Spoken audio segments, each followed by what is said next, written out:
Can y'all hear me? Beautiful. Ano ai ke aloha, mai kapi ina kalai hae hae, ai ka mole olu o lehua. Aloha no kākou. O Kalikoonāmaukūpuna Kalāhiki ko'u inoa piha, no kane o he oahu mai au. O Keone Edward Kalāhiki ko'u makua kane, a o Tiffany Christine Shintaku ko'u makua hine. Aloha no, I'm Kaliko Kalāhiki. I use they, them pronouns, and I'm a queer, mahu, farmer, and Kanaka Maoli, or Native Hawaiian.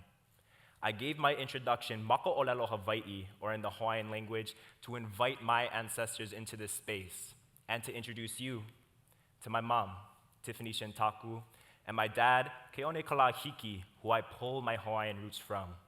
It is through him that I remain connected to hundreds of generations of Kanaka whose lives allowed for mine today. However, it is also through him that I've acquired the pain and hardship of being Kanaka. The Native Hawaiian community has faced generations of disconnect and harm through enduring over 200 years of political, cultural, and economic imperialism. From the overthrow of the Kingdom of Hawaii on January 17th in 1893 to the commodification of our culture by the tourism industry, we have faced immeasurable loss. For Hawaiians, our identity is our culture. Our identity is our language. Our identity is our aina, our land. Without them, our sense of self is lost.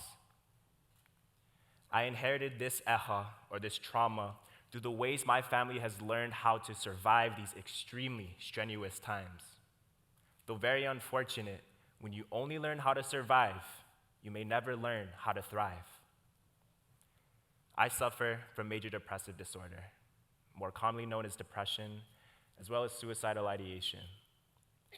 My dad's parents divorced when he was young, and he grew up primarily with his mom, separated from the Hawaiian side of the family. This disconnect, coupled with the ongoing ramifications of the divorce, taught him to minimize his needs and desires, to self-isolate, and to turn away from the complex feelings that he held. These behaviors were reproduced through his parenting. No parent will ever be perfect, and I have a deep love and gratitude for mine. However, because I was never shown healthier ways of coping, I didn't know how to heal the hurt that I felt. In this way, I grew up without a support system, choosing to suffer in silence because I knew no other way. In December of 2021, these behaviors rendered me incapable of moving through the hardships of life, leading to the worst depressive episode I've ever had. I attempted to take my own life and was admitted to a psychiatric hospital. I was stuck in survival mode, focused only on breathing, eating regularly, and just crawling to the next moment. During this time, I had a lingering feeling in my na'au, or in my gut and intuition, that was telling me I needed to go back home. I needed to reconnect to aina, our land. For Hawaiians, our identity is intimately tied to aina. For us, ka'aina is a living ancestor who we all descend from. This worldview provides us with our purpose as humans. We are the stewards and caretakers of the living being we know as Papahanaumoku, our Earth Mother. From this grounding, I was guided to work at a lo'i kalo, or a traditional farm, called Ho'okua Aina. This farm is located in the ili of Kapolei on the island of Oahu, and they are a community group using ancient Hawaiian traditions of kalo cultivation to engage and improve the community, while also helping to heal the land. Like a broken bone, generational trauma takes time to heal and may necessitate the re-breaking of that bone to heal properly. December 2021, that was my broken bone. But summer 2022, that was the re-breaking and healing process. My first time stepping my feet into the mud, I felt myself sink into the clay below. It felt as if Papahanaumoku, Earth Mother herself, was pulling me into her arms for a long-awaited embrace, a hug that clung to my skin and my nails. On this farm, we grow kalo, also known as taro. For Hawaiians, kalo is our older sibling whose name is Haloa Nakalau Kapalili. So we don't just grow kalo for subsistence. We grow kalo to build an intimate relationship with a family member who loves and cares for us abundantly. Our 5-hour workdays pass quickly in conversation, song, and contemplation. There are essentially only 4 basic tasks to complete on the farm every day: pull weeds, clean out the waterways, harvest and clean kalo, and carry out buckets of weeds from the patches. So farm life is simple, but the lessons that Aina, or land, teaches inform every aspect of life and can be studied for thousands of generations. With each weed pulled under the shade of the kalo leaf, my skin darkened, my hands strengthened, and my spirit grew more lively. I quickly realized I wasn't just nurturing and caring for a ke kalo, I was nurturing and caring for myself. With each weed pulled, I was weeding out my own harmful behaviors and mentalities, my sadness, and my eha, or pain.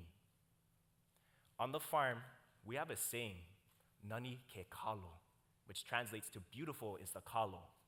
However, the kauna, or hidden meaning behind this, is that we as the stewards of the land have a responsibility to cultivate ke kalo to its highest potential, to make them beautiful. Part of doing this is ensuring that we enter the patches with an open heart, purpose-driven focus, and a commitment to the land. This mindset completely transformed my life.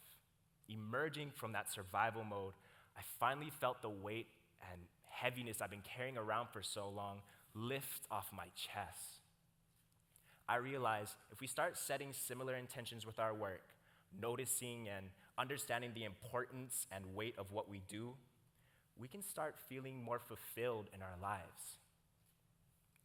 Another lesson the farm taught me was makaluhi, or tired eyes. At the end of our work days, we would look out on the patches with makaluhi, noticing the transformational work that occurred that day. This practice was essential for me to understand that in this lifetime, in this existence, I was valuable. I learned to lean into the satisfaction that comes with completing the work that we gotta do. My time at the farm continues to inform my healing journey. It's difficult work caring for the land, but through helping to cultivate her, I realized that I too was stepping into my fullest potential. Through healing the land, I was healing myself. Now, pulling weeds and carrying buckets all day doesn't sound all too appealing, but those were the activities that allowed for me to figuratively and literally touch grass. However, farming isn't the only way to build a connection. You can go on a hike, do park and beach cleanups, volunteer at a community garden, start your own garden, go outside and sit in the sun. Honestly, the options and possibilities are truly endless. I realized that through building a relationship to Aina, or land, she became a mentor. She became a teacher, a doctor, a site of research, a safe haven for me. The land can become anything we need her to, and everyone's healing journey will look different. So what can the land become to help you? Concurrent with my time at the farm, I was working as a co-coordinator for the Third World Transition Program, also known as TWTP. TWTP is a pre-orientation program that provides first-year students of color with tools for navigating systems of oppression. This program is primarily ran by the amazing and truly inspiring cohort of minority peer counselors who open honest, engaging, and safe spaces to discuss these systems of oppression. My co-coordinator, Davi Sapiro-Gaylor, and I were intentional about centering indigenous worldviews. Taking the lesson of Nani Ke Kalo, or beautiful is the Kalo from the farm, I treated each team member as if they were the Kalo, doing all that I could to cultivate them to their highest potential for the program. I was learning to love and care for the community I was building in the ways that the land has loved and cared for me. At the program's conclusion, I practiced makaluhi, or tired eyes, reflecting back on the planning, training, and execution. It was difficult work, but I was happy with how I had helped to build such a supportive community, just like Aina had taught me. I share my story today because I believe that through the lessons that Aina or land has taught me, I have broken generational cycles of trauma and have helped to build truly healing communities. It's my belief that in order to heal ourselves, our relationships to one another, and our communities, we must reestablish our connection to Aina. It is through her that we learn to love abundantly, unconditionally, and fully. As I noted earlier, everyone's healing journey will look different.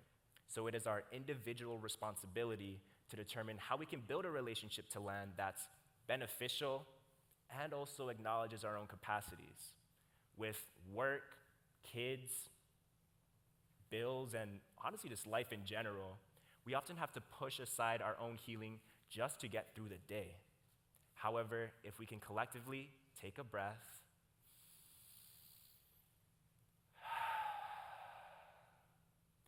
we can and will find better ways of living.